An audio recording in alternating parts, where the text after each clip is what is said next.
too many presenters think of a presentation as a lecture. And of course, therefore, too many audience members think of a presentation as a lecture as well. But as Lisa Braithwaite, author of the blog Speak Schmeek, puts it, a lecture is a one-way spiel that doesn't invite audience interaction, assumes that the speaker is the keeper of all the knowledge, and puts the speaker above the listeners. A presentation, on the other hand, has a much more fluid structure and involves frequent audience participation if you're doing it well. You might periodically ask the audience a question or show a visual aid, a picture, a model, a simulation.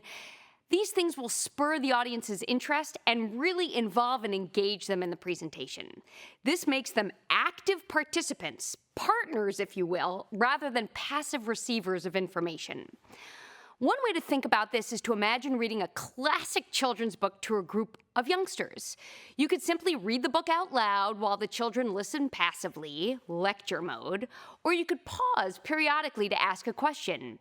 What do you think happened next to the princess? Or show the children pictures from the book. That's presentation mode.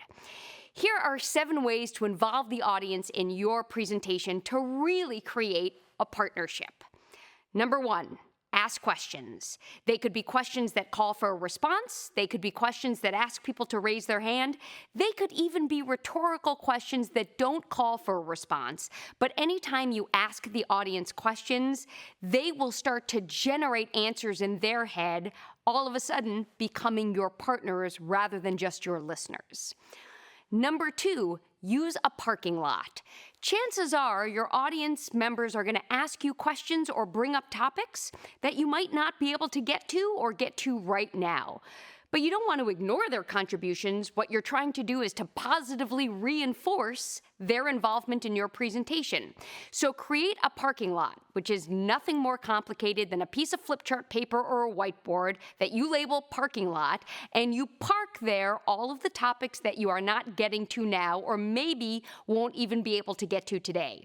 I tend to create a short-term parking lot and a long-term parking lot. Short-term are for things we'll cover today, and long-term are for topics where I will need to get back to my audience.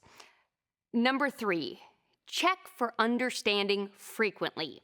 Chances are you are speaking more quickly than your audience can really take in and absorb the information.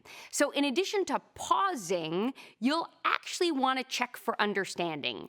This could be anything from asking the audience, what's clear to you, what isn't clear to you, what do you agree with, what don't you agree with, to opening up for Q&A in the middle of your presentation rather than leaving it towards the end.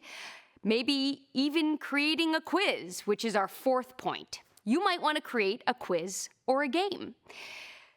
Some examples might be countries we began exporting to this year. You might offer, answer, this European country's national anthem has no words, produces 43% of the world's olive oil, and shares a border with France. The question, Jeopardy style, would be, what is Spain? Or for new hires this quarter, you might offer, answer, this new employee graduated from the University of Florida, was a former police officer, and drinks 3 Diet Cokes before lunch. The question, who is Sharon Davidson? You have lots of options to make your content fun, interactive, and engaging, and a quiz or a game is just one. Number 5, put people together. Put people in pairs, put them in triads, put them in small groups, give them an opportunity to engage with one another and engage with the content differently from them just hearing it from you. Give your pairs, triads, and groups topics for discussions, the opportunity to come up with questions and challenges. There are lots of different ways to make sure that people really engage with the content, but you want to make sure that you are not the only person to help them engage with the content. Number 6, ask for a volunteer. You might want to have somebody get up in front of the room and demonstrate a key concept. You might want to ask somebody to come up in front of the room and represent the questions or challenges that other members of the audience might have.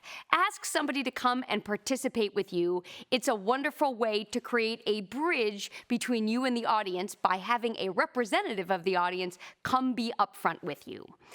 And number 7, try a teach back. A really creative way to check for audience understanding is to divide up your content into a couple of key areas and ask small groups to teach back some of those key concepts to the rest of the group.